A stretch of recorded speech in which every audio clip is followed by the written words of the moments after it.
Boa tarde a todos. O meu nome é Juliana Chaves Moreira. Eu sou assessora de gestão corporativa da água na Rede Brasil do Pacto Global e sou pesquisadora no Pacific Institute The Sea Water Mandate. É com enorme satisfação, então, que damos início ao primeiro webinar da Semana Mundial de Água de Estocolmo, do ano de 2020, que infelizmente teve que ser realizada totalmente online devido à pandemia. Esse é o primeiro webinar que estamos realizando de uma série de 3 webinars que ocorrerão essa semana, de 24 a 27 de agosto.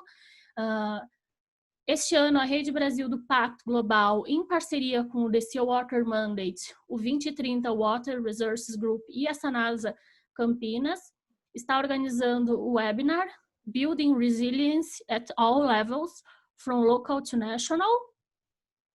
Então, esse webinar ele tem o objetivo de discutir os desafios hídricos, né, resultantes da urbanização precária do país, e tem o objetivo também de propor uma discussão em torno das soluções para lidar com esse desafio. Para dar as boas-vindas, eu vou passar a palavra ao diretor executivo da Rede Brasil do Pacto Global, Carlo Pereira. Gil, muito obrigado. Gostaria de dar boa tarde aqui para todas e todos. Uma satisfação ter todo mundo aqui presente. Quero agradecer em especial os nossos parceiros, então, Sea Water Mandate, a Sanasa e também o Banco Mundial, através da Estela. E, gente, uma coisa que acho que a Gil já trouxe aqui para a gente, sem dúvida nenhuma, agradecer, né, nossos panelistas de hoje, a Marúcia, o Rodrigo e também a Rosa, né, e o que vão trazer aqui ao longo dessa semana, e o nosso foco foi muito na questão da ação, né, como que a gente pode promover impacto, promover resultado, né? Ainda hoje escutava alguém dizer que a gente já está farto de statements e esse tipo de coisa, né?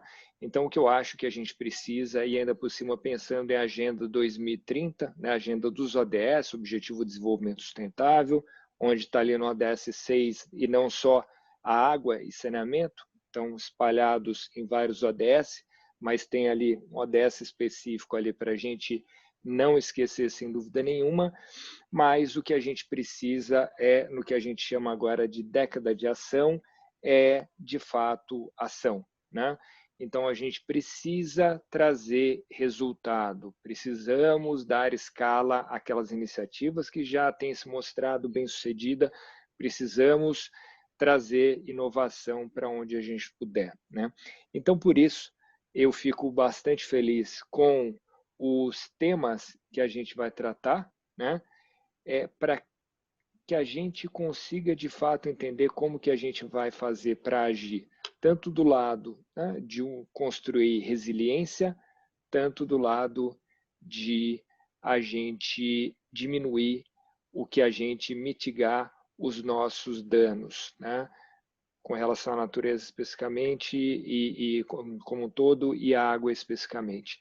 Então, quero só agradecer aqui mesmo, agradecer a Juliana, a equipe como um todo, que conseguiu estruturar e colocar isso em pé, né? Como foi dito, infelizmente, a gente não teve aí a reunião presencial, o Pacto, Sanasa, o Banco Mundial estávamos estruturando aí para que a gente fosse presencialmente, levar casos brasileiros para lá, que a gente sabe que são ótimos casos também, né? Mas, infelizmente, está sendo virtual, só que a boa notícia de ser virtual é que, claro, dá acesso a mais gente, né? Então, de novo, fico muito, muito feliz e agradeço demais a parceria e presença dos panelistas e também de vocês que estão aí na audiência. Por favor, façam perguntas. Obrigado. Muito obrigada, Carlo. E agora, para dar continuidade a esse nosso webinar, eu gostaria de passar a palavra para a nossa moderadora, Marúcia Watley, diretora do Instituto Água e Saneamento. A palavra é com você, Marúcia. Olá, boa tarde ou boa noite a todas e todos que estão nos assistindo. Agradecer ao Carlo em nome do Pacto Global, o Carlo em nome do Pacto Global e aos demais parceiros pela oportunidade. Como o objetivo desse nosso encontro hoje, né, discutir como fazer para construir políticas de segurança hídrica no nível local, e regional e nacional no Brasil, né? O Brasil tem uma enorme quantidade de água, né? Mais de 12% da água doce superficial do planeta, enormes reservas subterrâneas. E o Brasil é um país de dimensões continentais, com uma enorme biodiversidade, com biomas, com características muito diferentes em relação à água. Somos mais de 200 milhões de habitantes que moram em mais de 5.500 municípios. E o Brasil hoje, apesar, né, da grande disponibilidade de água que não está distribuída de forma homogênea pelo nosso território, já não é mais possível dizer que o Brasil tem uma situação segura e confortável em relação à água, né? Nós já temos diversas regiões do país que sofrem com uma situação de estresse hídrico. Grandes cidades brasileiras passaram ou passam atualmente por crises de abastecimento de água, sendo as mais conhecidas a situação de São Paulo, né, que chegou a quase um colapso de abastecimento em 2014, mas no momento nós temos também uma situação muito complicada no sul do país, né? E infelizmente nosso quadro ele não é muito animador, mas por um outro lado ele é muito instigante, como o Carlos falou, para a gente discutir aqui como gerar mais impacto e como acelerar inovação e acelerar o acesso à água e ao saneamento no Brasil, né? Nós temos talvez dois grandes desafios. Temos um desafio relacionado ao aumento e intensidade e frequência dos eventos climáticos extremos, que estão sendo sentidos em diferentes regiões do Brasil e do mundo. Temos um desafio específico no Brasil hoje, né, que é o nosso contexto político, que tem uma incidência sobre a boa governança da água e a boa governança dos recursos naturais. Estamos aí num ano de muita dificuldade relacionado ao aumento do desmatamento e queimadas na Amazônia, que é um bioma muito importante do ponto de vista de produção de água para o continente, né, sul-americano e para o Brasil, né? E grandes desafios em relação à água aqui pela pauta, né? Eu vou destacar principalmente o desafio do acesso à água e saneamento e a sua relação com a boa governança da gestão dos recursos hídricos, né? O Brasil ele tem um enorme déficit de saneamento, talvez o saneamento hoje seja um dos importantes indicadores de desigualdade no Brasil. Nós temos desigualdades entre o acesso nas diferentes regiões. A região norte do Brasil, que concentra maior quantidade de água, também é a região que concentra grandes contingentes de população sem acesso à água potável. Temos desigualdades entre o acesso das populações rurais e urbanas, né, com grandes dificuldades do acesso à água e de esgotamento sanitário. O Rodrigo vai poder ilustrar um pouco isso também com a experiência do Instituto Coca-Cola, além da experiência da Coca-Cola em si no Brasil. Temos grandes desigualdades em termos do acesso a saneamento em relação às grandes cidades e às pequenas cidades no Brasil. Mais de 80% dos municípios brasileiros têm menos de 50 mil habitantes e nós temos grande parte da população concentrada em poucos municípios, né? E a situação de saneamento nesses lugares são muito desiguais, inclusive muito desiguais dentro das próprias grandes metrópoles, né? Onde as populações que têm a ocupação chamada precária, têm maior problema de acesso a saneamento. O Brasil recentemente aprovou uma lei que atualiza as regras de saneamento. Essa lei ela tem metas muito ambiciosas, é um desafio enorme pela frente, porque o Brasil nunca estabeleceu uma política nacional de saneamento. Então, é um setor que ainda precisa de muito investimento para infraestrutura, para regulação e para a construção de política.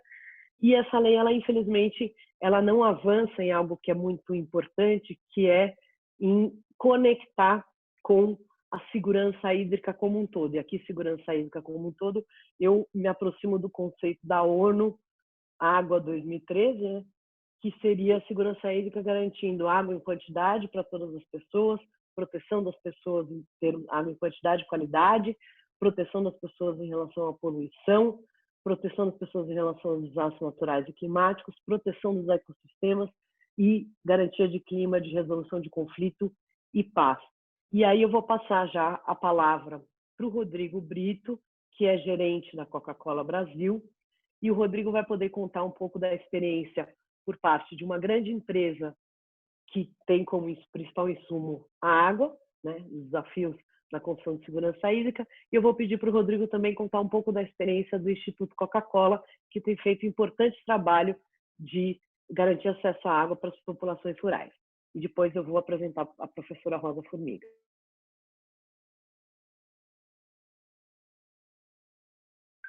Rodrigo, seu áudio.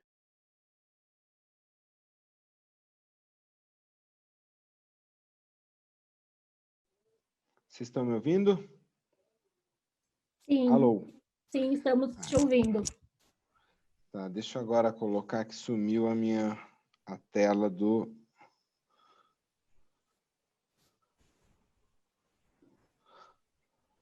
Ficou minimizado. Vocês estão vendo a minha tela? Sim. Tá bom, deixa eu ver como é que eu projeto. F5? F5, boa. Não. Não? Viu aqui. Ali embaixo. Eu sei, aqui tá o zoom na frente da... E se você clicar ali no botãozinho do lado de Consegui. fechar? Conseguiu. Agora sim, né? Vocês estão vendo a tela Perfeito. projetada. Perfeito. Rodrigo, Oi. Você tem 8 minutos. 8 minutos, estou aqui cronometrando também. Boa tarde, boa noite, né, para quem estiver de fora, bom dia. Obrigado aí pelo convite a todos. Eu vou passar, dado ao tempo, e essa apresentação ela vai ser compartilhada, né, para todos depois. Aqui eu vou trazer alguns dados sobre a Coca-Cola no Brasil, né? Então, diferente de uma empresa, a gente está falando aí de um sistema de 9 fabricantes, de 37 fábricas, de mais de 230 produtos e um abastecimento de mais de 1 milhão de pontos de venda, né, em todo o Brasil.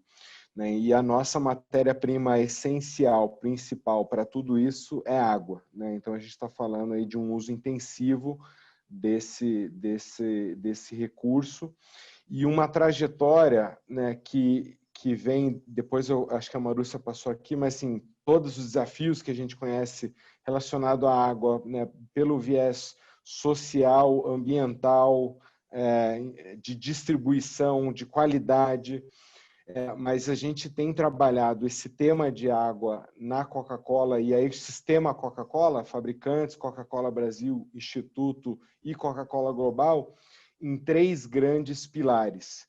A gente tem trabalhado toda uma linha de o que fazemos dentro de casa, né, aumentando eficiência, trabalhando redução do consumo de água e aumento da eficiência hídrica. Né, então, isso dentro das fábricas. O segundo pilar, que iniciou por volta ali de 2009, é o trabalho de reposição de bacias, então, proteção, conservação e reflorestamento de áreas naturais, né, como uma forma de retenção de água, e aí você ter uma comparação do que é o desmatamento evitado, água retida versus água utilizada. E por último, que é esse tema foco aí da nossa conversa de hoje, como que a gente tem trabalhado para ampliar acesso à água, ou contribuído para ampliar acesso à água em comunidades. E quando a gente foi trabalhar nesses 3 temas, né, o primeiro, obviamente, a primeira responsabilidade dentro de casa, a gente tem um histórico aí de mais de 20 anos, né, de uma redução aí de consumo que a gente usa o litro por litro. Né? Então, se em 2001 a gente usava 2,54, hoje a gente usa 1,61, ou seja, 0,61 litros de água, além do litro da bebida, enfim, se protegida. E reposição, né, tem todo um trabalho ambiental de proteção e preservação de áreas, mas de 2017 para cá, a gente começou a investir e apoiar projetos de tratamento, de saneamento, né, de acesso à água. E aí, olhando a resiliência desses projetos, dessas comunidades, desses investimentos, a gente viu que a nossa maior contribuição não era em si somente o investimento feito, mas como que esse investimento também era resiliente, como que esse investimento não se perdia. Né? E a gente viu muitos casos no mundo, né, nesse setor, de muito investimento para a infraestrutura, mas uma infraestrutura que acabava muitas vezes sucateada ou abandonada. Né? E aí, como a gente está falando de uma infraestrutura de tratamento, de acesso, de distribuição, a gente se preocupou muito em trabalhar a questão da perenidade, da autossustentabilidade disso. Então, nesses 3 anos para cá, o que o Instituto Coca-Cola, que liderou essa ação de acesso, fez foi aplicar o know-how, né, que ele já tinha em desenvolvimento comunitário, em parceria com ONGs, para buscar modelos autossustentáveis. Então, todo o programa ali de acesso, né, o programa de acesso à água para comunidades, número 1, ele é focado em áreas rurais e isoladas, que é onde está a maior demanda, né, o maior déficit de acesso à água tratada em casa. A gente evitou e evita ao máximo fazer um investimento que não tenha uma perspectiva de sustentabilidade. Então, a gente sempre procura organizações locais que já atuam no tema, que já têm uma relação com as comunidades e que trabalham em grande parte dos esforços, significa mobilizar, treinar, acompanhar operadores, associações, organizações locais para dar perenidade disso.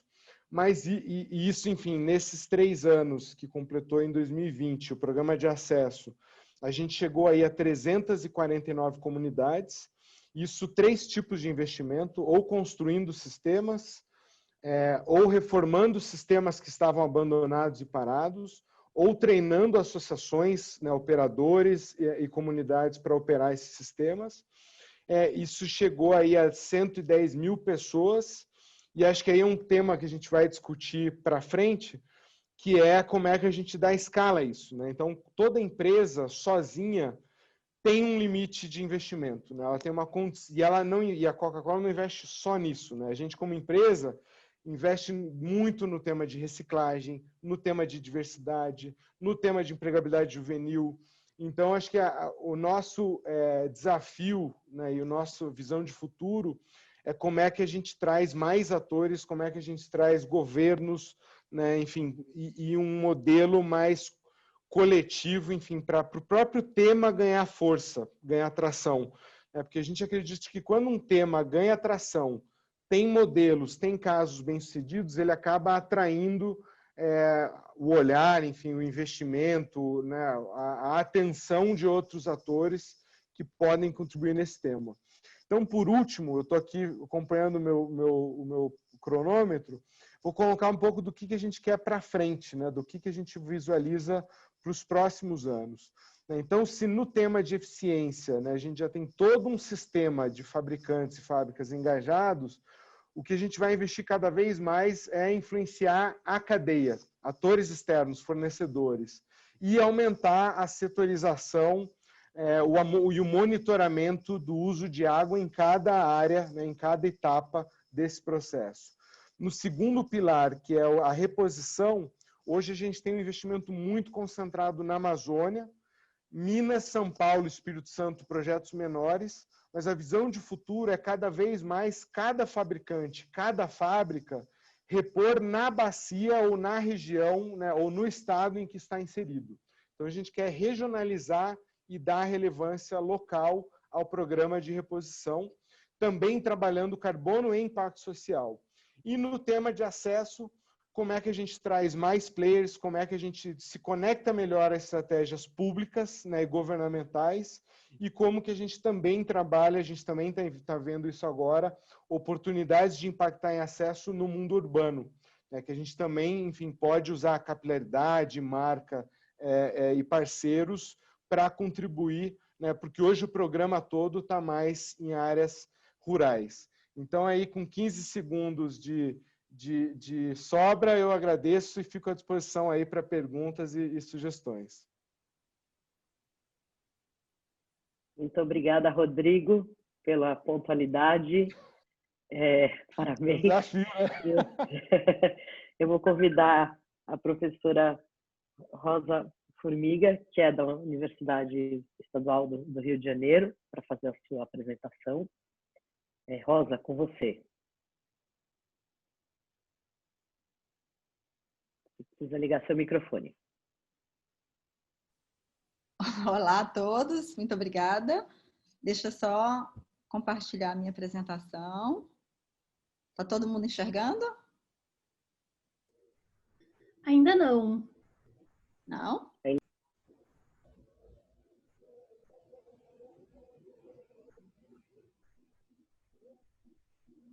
E agora? Agora sim. Pronto. Tá. Perfeito. Pronto. Tá. Bom, olá a todos e a todas. Na pessoa do Marco Pereira, eu gostaria de agradecer ao Pacto Global e parceiros pelo convite. É um prazer estar com vocês todos aqui. Bom, a minha fala, como a Marúcia já anunciou, eu vou focar um pouco mais na gestão de recursos hídricos e, em particular, nas novidades, nas maiores inovações introduzidas pelas leis das águas, né, há mais de 20 anos no Brasil, na busca da segurança hídrica e maior resiliência ao conjunto de fatores, né, antrópicos e climáticos nas bacias hidrográficas. Então, a Marúcia já fez um panorama global das questões relacionadas a recursos hídricos, e esse mapa aqui é só para espacializar um pouco mais as maiores pressões, né, nesse país continental, que é poluição da água, onde tem mais gente, que é ao longo do litoral brasileiro e onde se concentram também as metrópoles. Nós temos problemas também de escassez de água devido ao clima na região nordeste do semiárido, e problemas também de escassez relacionada a um sobreuso de recursos hídricos no sul do país, e as demais regiões têm problemas mais relacionados ao uso e ocupação do solo, com a expansão da fronteira agrícola, o desmatamento da Amazônia, né, que pressiona fortemente, e tem também ainda o conflito com hidroenergia na região norte do país. Então, falando agora dos comitês de bacia hidrográfica, os comitês de bacia, eles representam realmente uma novidade. Os comitês e a gestão por bacias hidrográficas representam uma grande novidade na gestão de recursos hídricos no Brasil, porque inovam em termos de nível de gestão de recursos hídricos, inovam também em relação à composição de novas instâncias participativas, né, para além de governos, como era tradicionalmente feito até então, a composição com usuários privados, municípios, né, e sociedade civil no processo decisório. Os comitês de bacia fazem parte do Sistema Nacional de Gerenciamento de Recursos Hídricos, né, que está sendo implementado há mais de 20 anos no Brasil, e tem competências muito importantes, e o comitê está diretamente relacionada às questões que são mais importantes nessa inovação institucional e nessa busca de maior segurança hídrica, que é o objetivo maior das leis das águas, né? Que é garantir água em quantidade, qualidade, para a geração atual e futura, e também minimizar ou evitar os impactos relacionados aos eventos críticos, né? Principalmente secas e inundação. Então, quais são essas competências? O que foi criado no Brasil é um sistema muito inspirado no sistema francês, que é baseado no tripé: comitê de bacia, que seria essa instância participativa, né? Com um apoio técnico e operacional importante das agências de bacia, e com 2 instrumentos de gestão muito estratégicos. O primeiro é o plano de bacia, e nele essa segurança hídrica, essa resiliência, a integração com o setor de saneamento, olhar a bacia hidrográfica são questões muito importantes. E, para tanto, tem uma outra inovação também que foi introduzida, que é um instrumento econômico, a cobrança pelo uso da água, que, em tese, traria recursos suficientes para financiar ou alavancar os programas de ação previstos e construídos nos planos de bacia. E é claro que tudo isso precisa de objetivo, que no Brasil a gente chama de enquadramento dos corpos d'água. Em suma, isso tudo representava e representa ainda uma mudança muito importante em relação às práticas brasileiras, né? Seja pela ação coletiva, seja pela necessidade de todos se sentar numa mesa de discussão, expor suas ideias, expor seus interesses, mitigar conflitos, evitar conflitos e, principalmente, construir ações coletivas em torno de interesses comuns, né? Então, agora, olhando para a prática, mais de 20 anos depois, o que a gente pode concluir de pronto é que poucos comitês de bacia hoje têm capacidades institucionais instaladas para assumir plenamente as suas atribuições, né? E aqui, então, muito rapidamente, esses números, eles demonstram isso, né? Hoje, no Brasil, nós temos 10 comitês interestaduais, comitês em bacias que são compartilhadas com mais de 2 estados, temos 225 comitês estaduais e somente 15% desse total tem um braço técnico executivo minimamente capacitado, que são as agências de bacia. Então, isso já mostra um pouco os limites, né, que esses organismos eles enfrentam para implementar, né, e exercer as suas funções. Um outro elemento importante são os planos de bacia, porque ele é o norte da gestão, porque é nele que é feita a integração e que é construída, né, o norte estratégico da gestão de recursos hídricos. Em termos de plano, a gente pode dizer que a maior parte das bacias ela tem esses planos, embora há um problema em relação à implementação dos programas de ação. A gente estima aí que o nível de implementação é entre 10% e 20%. E uma outra coisa importante é que são planos não vinculantes, ou seja, não necessariamente usuários privados e governos seguem as orientações que estão naqueles planos. Mas é importante dizer que esse é um instrumento de gestão que tem sido mais desenvolvido e mais aperfeiçoado ao longo do tempo, né? A gente percebe que os planos de 10, 20 anos atrás, né, eles eram bem mais acanhados, digamos assim. Existe um avanço significativo em relação às práticas de planejamento. Olhando agora em relação à cobrança pelo uso da água, que realmente mostra bastante dessa capacidade instalada, somente 64 bacias hoje no Brasil, de 225 com comitês, que têm a cobrança instalada. E esse montante total, juntando tudo, dá 485 milhões de reais por ano, menos de 100 milhões de dólares em 2018, que é um valor muito abaixo em relação às necessidades de investimento da bacia. A gente estima aí entre 10% e 15%, no caso da bacia do Paraíba do Sul, em torno de 10% do necessário para implementar o plano.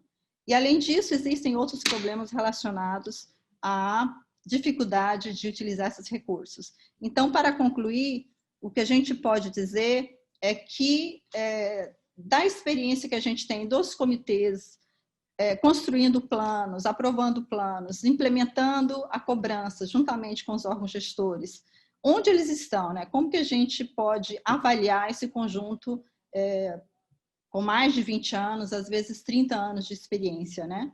Bom, a partir de uma série de estudos, né, e da própria observação participante, a gente poderia categorizar esses comitês em 3 grandes blocos. O primeiro, que são os comitês que têm uma agenda mais formal, como vocês podem ver aqui na figura, são os comitês que estão mais próximos dessa agenda legal, do que é proposto pela Lei das Águas, e normalmente são os comitês que conseguiram implementar cobranças pelo uso da água e que têm uma agência de bacia. Mesmo assim, tem comitês que não têm cobrança e não têm agência e conseguiram fazer ações bem interessantes, mas aí com o apoio normalmente da sociedade civil, de uma universidade, ou até mesmo às vezes de uma iniciativa privada, de uma empresa de iniciativa privada, que apoia, né, uma ação coletiva em torno de um projeto específico. E os demais comitês, realmente a gente tem de tudo, né? Comitês que atuam às vezes como ONG, comitês que não conseguem um maior dinamismo, e é esse mosaico que a gente tem hoje no Brasil. Eu imagino que meu tempo já tenha acabado. Marúcia? Tá bom. Acabou. Acabou, né? Então, eu posso continuar a falar um pouco mais sobre isso ao longo aí do webinar. Legal.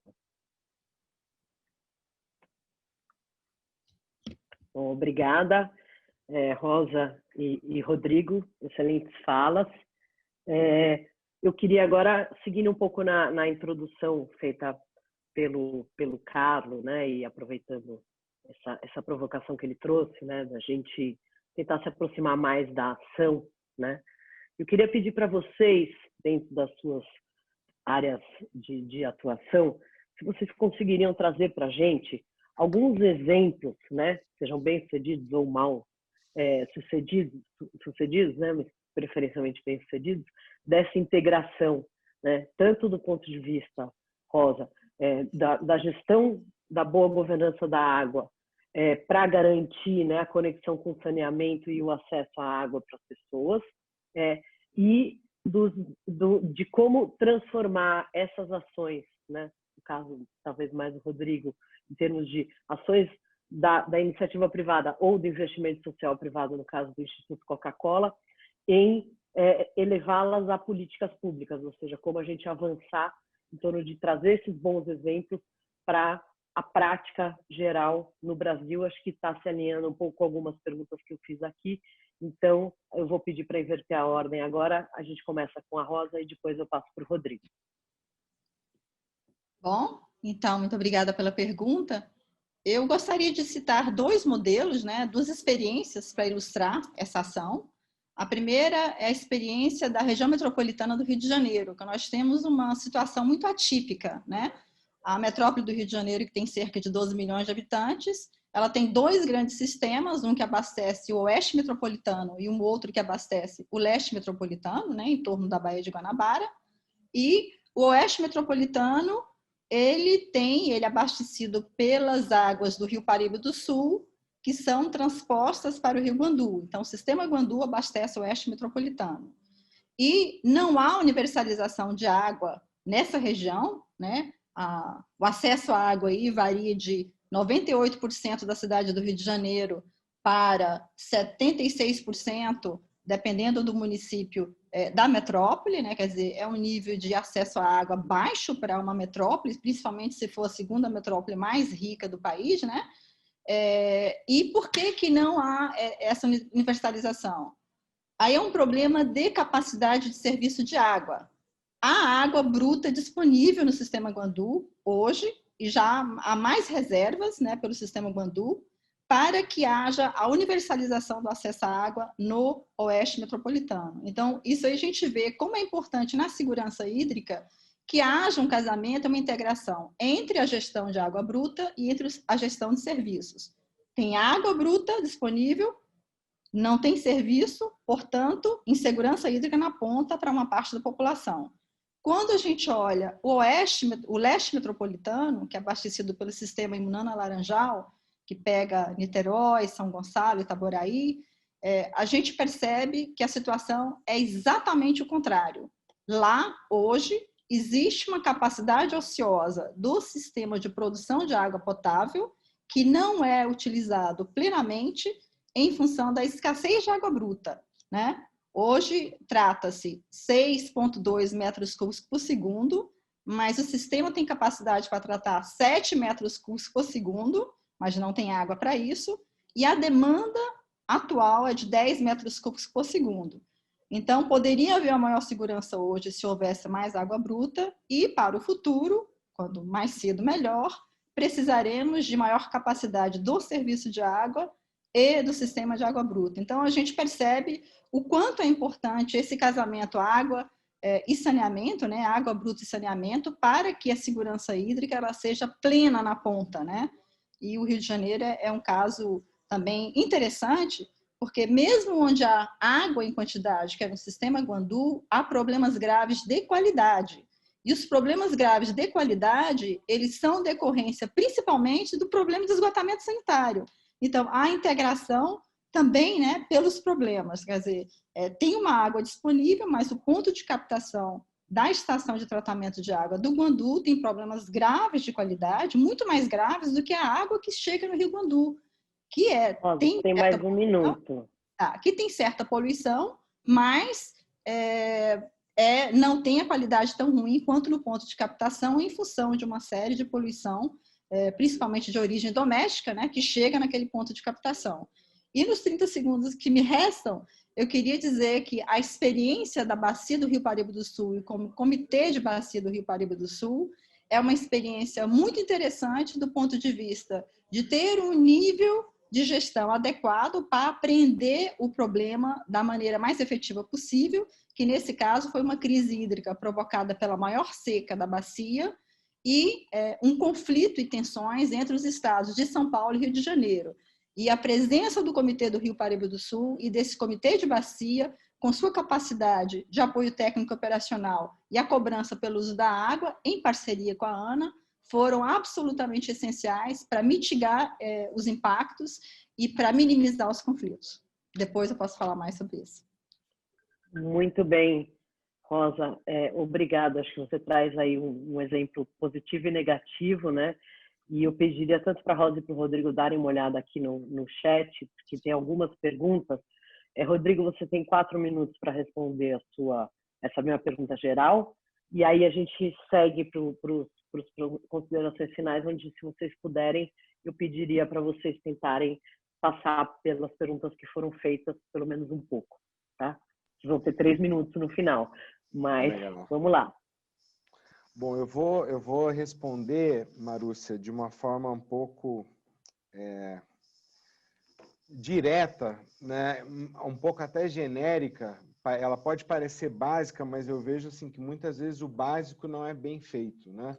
E eu acho que assim como exemplos bem-sucedidos, né, eu acho que a primeira coisa de vários exemplos bem-sucedidos, eu acho que é ouvir, dialogar. A primeira coisa que qualquer organização, empresa, governo, ONG, enfim, possa fazer é primeiro ver quem é que já faz isso bem, quem é que já faz isso há muito tempo, né? E perguntar como é que você pode somar, potencializar, apoiar isso, né? Então, quando a gente foi trabalhar com acesso à água, né, ao invés da gente, né, ter uma postura self, assim, auto, né, protagonista, cara, quem é que já faz isso muito bem no Brasil e como é que a gente pode ampliar esse trabalho, disseminar esse trabalho, conectar mais gente, né? E aí a gente viu os vários modelos, né? A Marúcia conhece bem de gestão comunitária da água, de acesso em águas rurais, cada um com pontos fortes e fracos, e buscar trazer mais gente, buscar trazer governos, empresas, as próprias ONGs, que uma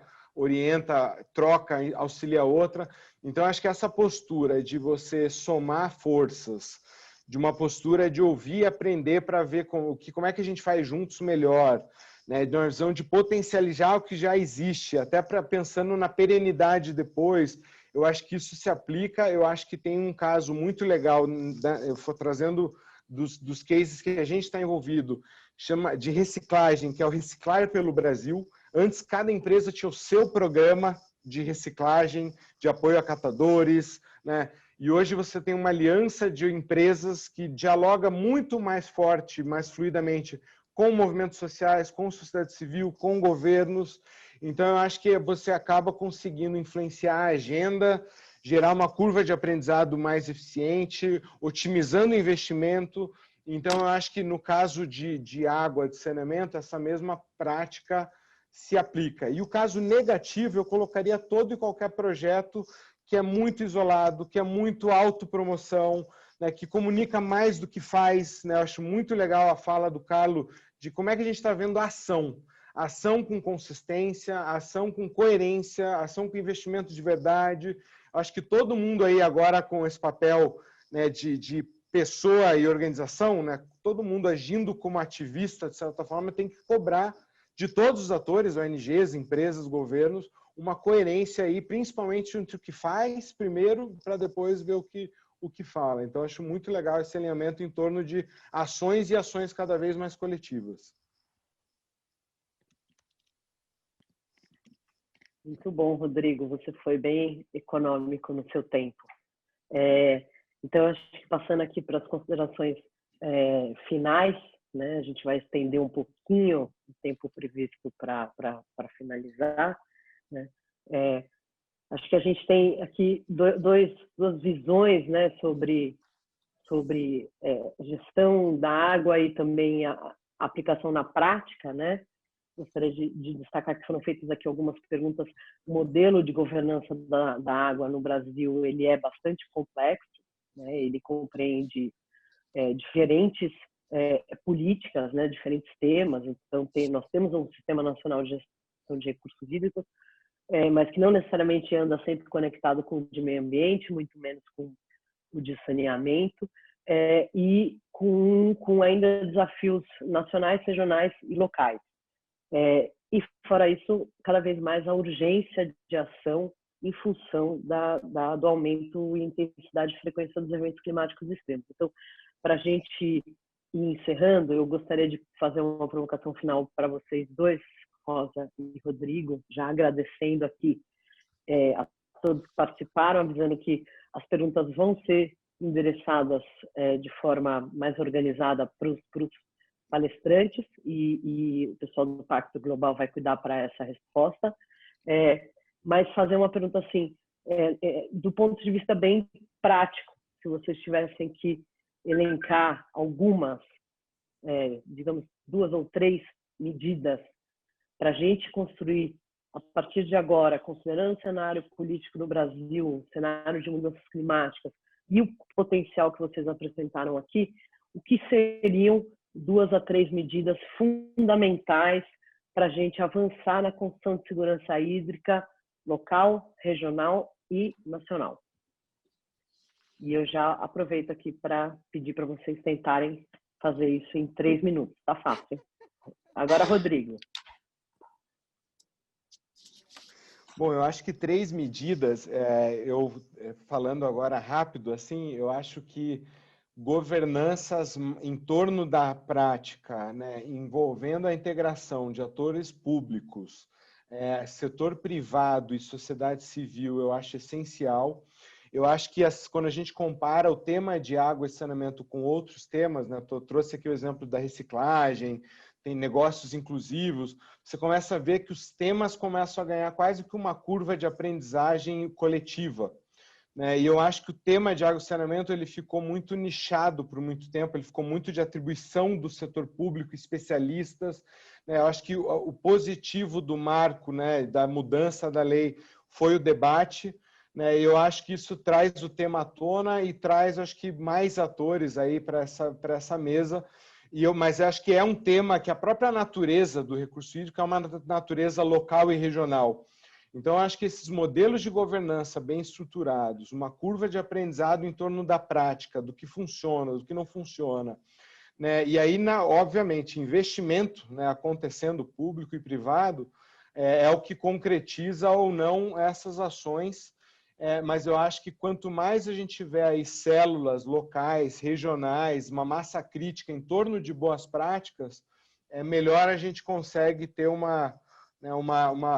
impacto e um tecido social em torno do tema nacionalmente também.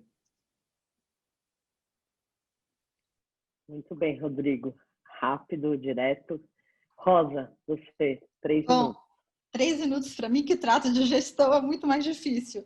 Mas olha só, se eu tivesse que elencar 3 pontos, 4, vamos lá. Primeiro, eu acho que em termos de gestão de recursos hídricos, 20 anos depois, nós avançamos muito em termos de capacidade institucional em nível nacional. Se não houvesse a capacidade instalada da Agência Nacional de Águas, eu acho que a situação, enfim, o maior avanço que a gente tem no sistema é a criação e a capacidade instalada da ANA hoje, com todos os problemas que todos têm. Então, eu diria que um ponto muito frágil do nosso sistema hoje é a capacidade dos estados, que é muito variada. Vai do Ceará, que tem uma capacidade incrível, eu já respondo uma parte de uma pergunta. Para mim, um dos estudos de caso mais interessantes em termos de inovação, capacidade institucional, transparência e participação é do Ceará. E nós temos estados que não têm a mínima capacidade instalada, e isso é um problema, né? Acrescentando aí que os municípios também precisam assumir mais, né, as suas funções em relação à gestão de recursos hídricos. Mas, para mim, o que é gritante, assim, para que a gestão funcione, nós precisamos de usuários competentes e eficientes no uso da água. Quanto mais competentes forem os usuários, melhor. Então, nós precisamos urgentemente do usuário de saneamento muito mais competente. Não dá mais. Seja competente para usar a quantidade de água disponível pelo sistema de gerenciamento de recursos hídricos para atender o direito humano à água e universalizar, ou seja, para minimizar os problemas de poluição, os graves problemas de poluição, que hoje o maior problema não é o único, mas o maior problema que nós temos hoje é a poluição doméstica. E, por fim, eu acho que eu dobraria a aposta em comitês de bacia com um planejamento muito mais robusto, em estreita articulação, com uma cobrança pelo uso da água também mais robusta, mas de uma forma mais articulada, que mostre para que serve a cobrança, e com transparência e com construção de confiança. Enfim, eu concordo plenamente com o Rodrigo, o seguinte, eu não consigo imaginar a gente avançar sem ação coletiva. A gente precisa de ação, mais do que ação, a gente precisa de ação coletiva, em todos os níveis. Cada problema vai ter um endereçamento diferente, né, de solução. E aí, o problema do desmatamento da hidroenergia na Amazônia vai demandar uma decisão estratégica nacional. Um problema de abastecimento rural pode ser feita por uma ONG, pode ser feita pelo setor produtivo, como o Instituto Coca-Cola faz. Então, nós precisamos de todos e todos trabalhando em diferentes níveis, na escala adequada, com o máximo de articulação possível, com o máximo de ação coletiva, e para isso tem que ganhar confiança, tem que ter bases técnicas sólidas, né? E tem que mostrar resultado. E vários comitês de bacia já mostram, mas comitê de bacia também não é a solução universal. Existem outras formas de gestão participativa e o Brasil é muito diferente. Então, eu acho que as soluções serão um mosaico, assim como é a realidade hoje, né? De problemas e de capacidades. Muito bom, Rosa, Rodrigo, agradecer vocês dois pelas excelentes contribuições. Acho que vocês dois trouxeram uma questão em comum que eu acho que é importante para a gente encerrar aqui, né? Que é para a gente ganhar força nessa ação, tem o ativismo dos vários setores, né? E que talvez um caminho importante para a construção da segurança hídrica no Brasil seja do local, do regional para o nacional, e não ao contrário, né? Onde a gente pode, porque a água, apesar de ser global, o problema é no local e a solução é no local.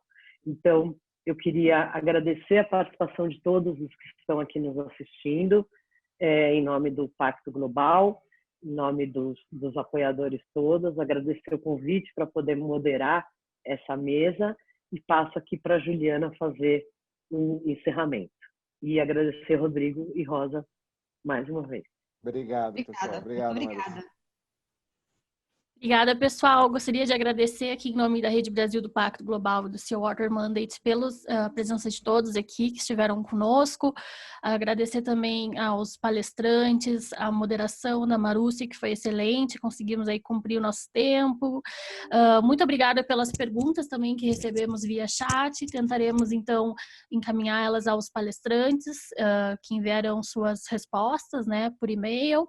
E também enviaremos a vocês a gravação do webinar, o link de gravação do webinar e as apresentações. E fiquem com a gente aqui, após esse webinar, vai ter um link, uma pesquisa de satisfação bem rapidinho, 5 minutinhos vocês respondem para nos ajudar, então, a melhorar a qualidade dos nossos webinars. E eu convido vocês também a participarem do nosso webinar, que vai acontecer amanhã, no mesmo horário, mas vai ser sobre Nature-Based Solutions, sobre soluções baseadas na natureza para endereçar as questões de segurança hídrica frente às mudanças do clima. Gostaria de agradecer, então, e encerramos por aqui o nosso webinar. Tchau, tchau. Muito obrigada. Obrigada, Juliana. Obrigada, Pacto Global. Tchau, Marúcia. Obrigada. Tchau, tchau, pessoal. Tchau, tchau. Tchau, tchau, pessoal. Obrigada.